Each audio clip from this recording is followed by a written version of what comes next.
नमस्कार दोस्तों, स्वागत है आपका अपना YouTube चैनल। आज हम इस वीडियो के माध्यम से प्रश्नावली 12वीं का 10वां सवाल करने जा रहे हैं और 10वां सवाल में जो दिया है वो हम पहले पढ़ते हैं और पढ़ने के बाद में सवाल के लिए लगाना स्टार्ट करते हैं। ठीक है, मैं आशा करूंगा कि ये सवाल आपके लिए बहुत ही अच्छी तरीके से समझ में आएगा। चलिए शुरू करते हैं, सवाल पढ़ते हैं। सबसे पहले सवाल में जो दिया है ये कह रहे हैं ये कि एक वृत्ताकार ब्रुच को चांदी के तारों से बनाया जाना है जिसका व्यास 35 mm यानी कि मिलीमीटर है। तार को वृत्त के रूप तार को वृत्त के 5 व्यासों को बनाने में भी प्रयुक्त किया गया है जो उसे 10 बराबर त्रिज्यखंडों में विभाजित करता है जैसा कि आकृति में दर्शाया गया है। तो ज्ञात कीजिए कि पहला पॉइंट निकालना है आपको। 10वां सवाल कर रहे हैं हम और जो सवाल में पूछा गया है एक पहला पॉइंट पूछा है और एक दूसरा पॉइंट पूछा है। ठीक, पहले पॉइंट में पूछा है कि कुल वांछित चांदी के तार की लंबाई, यानी कि इस ब्रुच को बनाने में कुल कितने तार की जरूरत पड़ी। कुल तार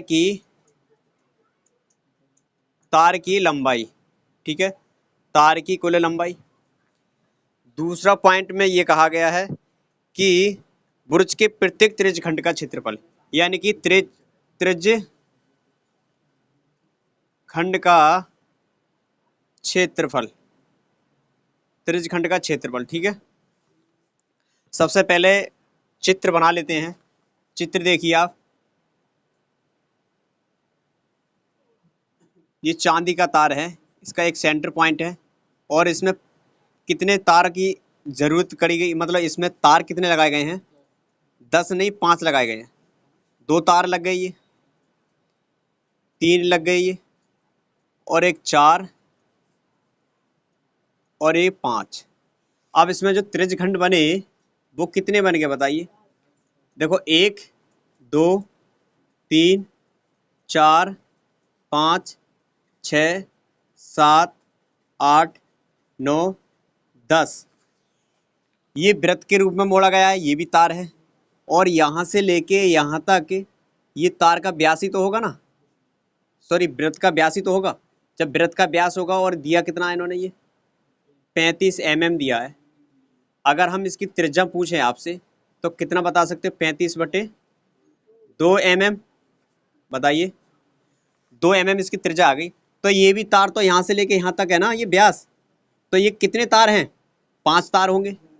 5 तार है, देखो एक तार ये, 1 2 3 4 और 5।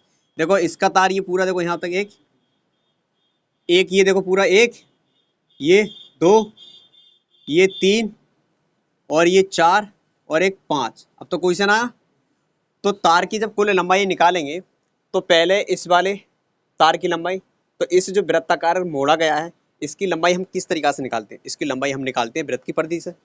तो हम लगा सकते हैं, पहला पॉइंट के लिए हल कर रहे हैं, वृत्त की परिधि, और वृत्त की परिधि बराबर 2πr। 2πr का मतलब दिया है 22/7, पाई का मान लगाइए, r का मान दिया है 35/2। ठीक है, 2 से ये 2 कैंसिल, 22 की गुणा कर दो, 22 पंजे 7 से काट दो, 7 एकम 7 और 7 पंजे 35, 22 पंजे कितना हो गया बताइए, 110 mm हो गया। ठीक है, ये मीटर में, सॉरी ये mm में आएगा, क्यों, ये लंबाई है, इसमें स्क्वायर और क्यू कुछ नहीं लगेगा, परिधि है। ठीक है, ये परिमाप है। अभी वृत्ताकार पूछा गया है, वृत्ताकार निकाला है हमने, अब निकालते हैं इन तारों की लंबाई। तो कुल कितने तार हैं बताइए, कुल ब्रुच में तार प्रयुक्त हुए हैं वो कितने हैं बताइए। प्रयुक्त 5 तार,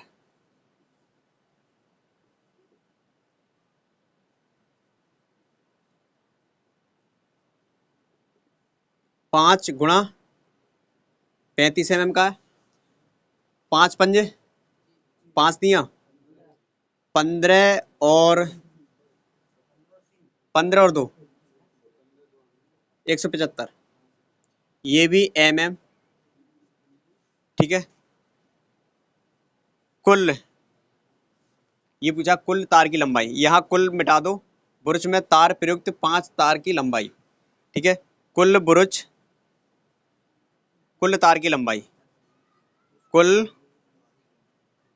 तार की लंबाई बताइए। 110 तो ये तार हो गया, प्लस 175 ये हो गया, तो ये टोटल कितना हो गया बताओ? 285 mm यानी कि मिलीमीटर, ये तार की कुल लंबाई आ गई, ठीक है। दूसरा पॉइंट इन्होंने ये कहा गया है, त्रिज्यखंड का क्षेत्र, प्रत्येक त्रिज्यखंड का क्षेत्र पूछ रहे हैं, यानी कि आप एक त्रिज्यखंड का क्षेत्र निकाल दो, क्योंकि ये सब बराबर है।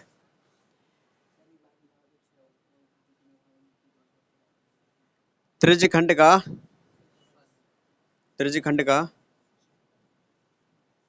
क्षेत्र, प्रत्येक का मतलब समझते हो ना? प्रत्येक का मतलब होता है एक का त्रिज्यखंड का, एक त्रिज्यखंड का निकालना है, ना कि सबके निकालने हैं। एक का पूछ रहे हैं ये कि 6 से गुणा कर दो, 10 से गुणा कर दो।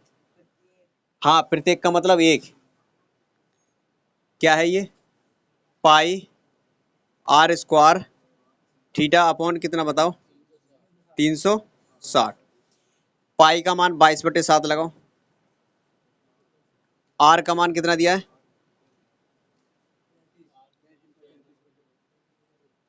35/2 और गुणा 35/2, और थीटा का मान कितना दिया है? थीटा का मान निकाला नहीं है, देखो थीटा का मान निकालो। इस तार के मतलब पूरी जो कोण होगा वो कितना होगा? 360 होगा, ठीक है। थीटा बराबर निकाल रहे हैं। और एक चीज और बताओ, कितने त्रिज्यखंड बन रहे हैं इसमें? 10 बन रहे हैं ना, तो 10 बन रहे हैं तो 10 से आप भाग दे दो, 0 से 0 गायब, तो ये कितना हो गया बताओ? 36 डिग्री हो गया। ये कितना हो गया? 36, यानी कि एक त्रिज्यखंड जो कोण बना रहा है वो 36 डिग्री का कोण बना रहा है, सही है। 36/360, 36 से कम 36, 36 ढाई 360, कुछ कैंसिल हो जाएंगे, देखो 7 पंजे 35, 5 दूनी 10, और इन दो से ये काट दो, 2 11 होते हैं 22, 2 दूनी कितने हो गए? और 11 पंजे 55, 11 तिया 33 और 5 85 हो गई है, 385, और 2 दूनी 4, 4 हो गया, 4 से काट दो, नहीं तो आंसर आपका यही आ रहा होगा, mm स्क्वायर।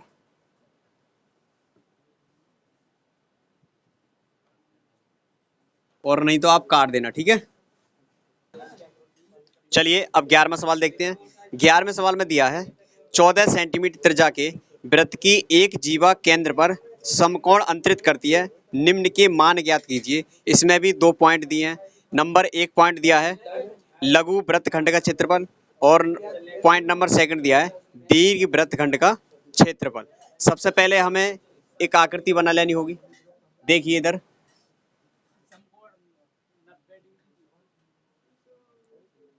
इधर देखो, ये केंद्र है इसका, ये इसकी वृत्त की जीवा है, ठीक है। ये वृत्त की जीवा है, और यहाँ पर कोण बनाती है कितने डिग्री का? 90 डिग्री का कोण बनाती है, ठीक है। 90 डिग्री का कोण बनाती है, और 90 डिग्री का कोण बनाएगी जीवा, तो जरा बताना 90 डिग्री यानी कि समकोण होगा, ठीक है। और अर्धवृत्त में बना कोण भी कैसा होता है? समकोण होता है।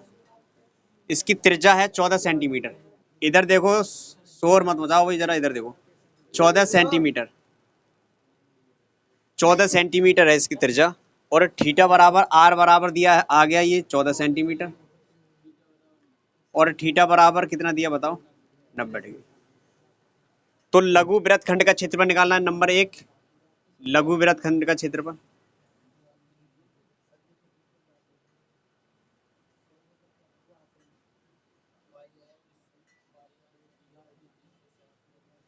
लघु वृत्तखंड का क्षेत्रफल निकालोगे तो आप क्या काम करोगे? Pi r square theta upon 360 minus 1/2 r square into sine theta, ठीक है।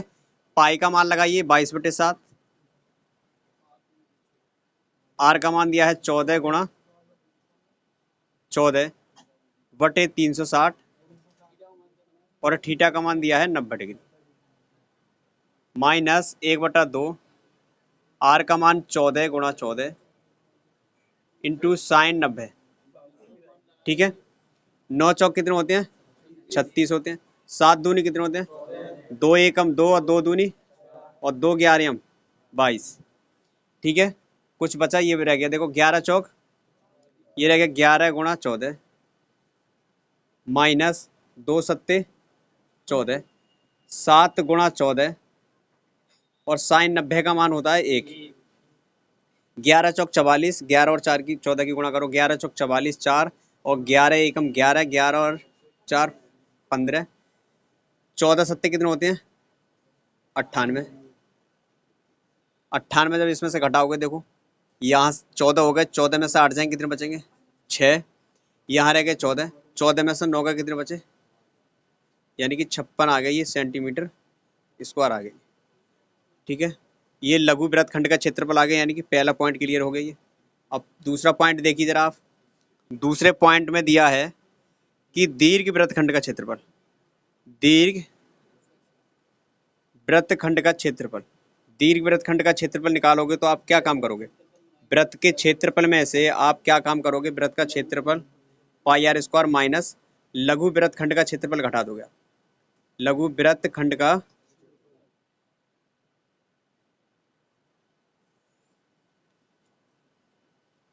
वृत्तखंड का क्षेत्रफल, पाई का मान लगाइए 22/7, आर का मान 14 गुणा 14 माइनस लघु वृत्तखंड का क्षेत्रफल कितना बताओ 56 है। 7 दूनी कितने होते हैं 22, दूनी कितने होते हैं 44 गुणा 14 माइनस 56। आप क्या काम करोगे 14 आप एलसीएम ले लो, वो सॉरी कॉमन ले लो, तो ये 44 हो जाएगा माइनस 14 चौका कितने होते हैं 56 होते हैं, 4 घटा दोगे आप। ये कैलकुलेशन शॉर्ट करने के लिए इस तरीका से ए बराबर देखिए जरा आप 14, ये 44 में से 4 जाएंगे कितने बचेंगे और 14 चौका कितने होते हैं और 560, ये आ गया सेंटीमीटर स्क्वायर। आप कैलकुलेशन के लिए सरल करोगे तो इस तरीका से कर सकते हो और यही इस क्वेश्चन का आंसर है।